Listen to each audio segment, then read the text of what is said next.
திருப்பாவையில் கடைசியான 30வது பாடலான இந்த பாடல் என்னென்னா பலஸ்துதின்னு சொல்லுவோம் இல்லையா.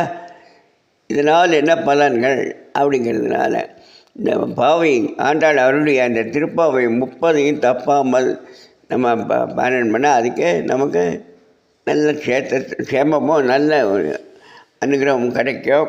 நம்ம நல்ல சந்தோஷமாக இருக்க முடியும் அப்படிங்கிறது தான் இந்த பாட்டு.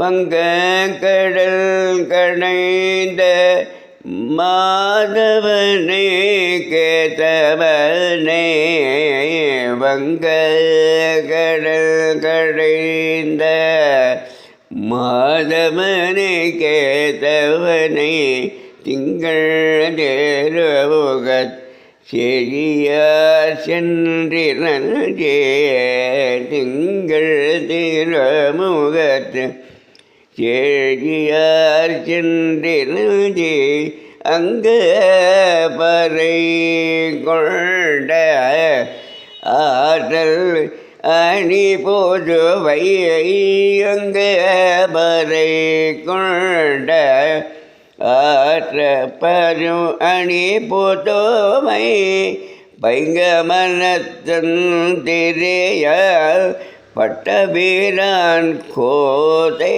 சொன்ன, பைங்கமலத்தன் திரையால் பட்டபீராமன் கோதை சொன்ன, செங்க தமிழ் மாலை 30 தப்பமே,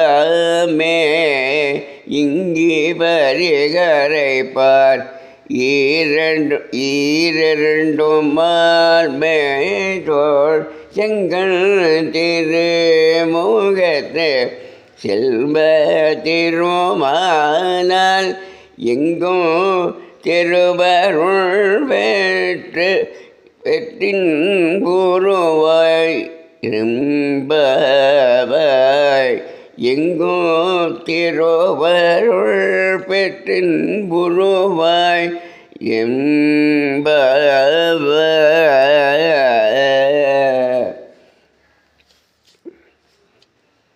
வங்கக்கடல் கடந்த மாதவன், திருப்பார் கடலை கடந்து அமிர்தத்தை கொடுத்தவன் இல்லையா. அந்த வங்கக்கடல் கடந்த அவனை நாம் கோதை யார், பெரியார்வாளுடைய வளர்ப்பு மகள் எடுத்து வளர்த்தவர். பட்டபிரான் கோதை சொன்ன அந்த பெரியவருடைய கோதை தானே ஒரு முதல்ல பேர். இந்த ஆண்டாள் சொன்னது அந்த பாசுரத்தை 30 தப்பாமல் 30 பாடியிருக்கா. 30 மாதம் இந்த மார்கழி மாதம் அதை தப்பாமல் பாடுவாருக்கு நல்ல ஒரு ஸ்ரேஷம், நல்ல பக்தி, எல்லா அஷ்டசித்தியும் போல எல்லா விதமான சௌரியங்களும் அமையும் அப்படிங்கிற ஒரு சொஸ்தி பாடல் தான் இந்த பாடல். இதை பாடுறதே ரொம்ப இதாக முடியும். இதுதான் இந்த திருப்பாவை. வங்கக்கடல் கடந்த மாதவனை கேசவனை திங்கள் திருமுகத்திரு திண்ணிலை அப்படின்னு வரும். இந்த பாசுரத்தை நல்லா பாடணும். எந்த ஒரு காரியம் செஞ்சாலும் கடவுளுக்குன்னு செஞ்சால் அதுக்கு ஒரு பலன் உண்டு நமக்கு. ஆனால் செய்யும்போது அதில் ஒரு அக்கறையும் சந்தோஷமும் இன்வால்மெண்ட் இருந்தால், ஒரு ஈடுபாடு இருந்தால் அதில் வெற்றி பெற முடியும். இந்த பாசுரத்துடைய ஒரு சாய்ஸு இது எனக்கு கிடச்சிது. நான் பண்ணியாச்சு, 30 பண்ணிட்டேன். அந்த நாகேந்திரன் அவாளுக்கு என்னுடைய நமஸ்காரத்தையும் நன்றின்னு தெரிவித்து கொண்டு இந்த பாசுர வைபவத்தை நான் இதோடு முடித்துக் கொள்கிறேன். நன்றி.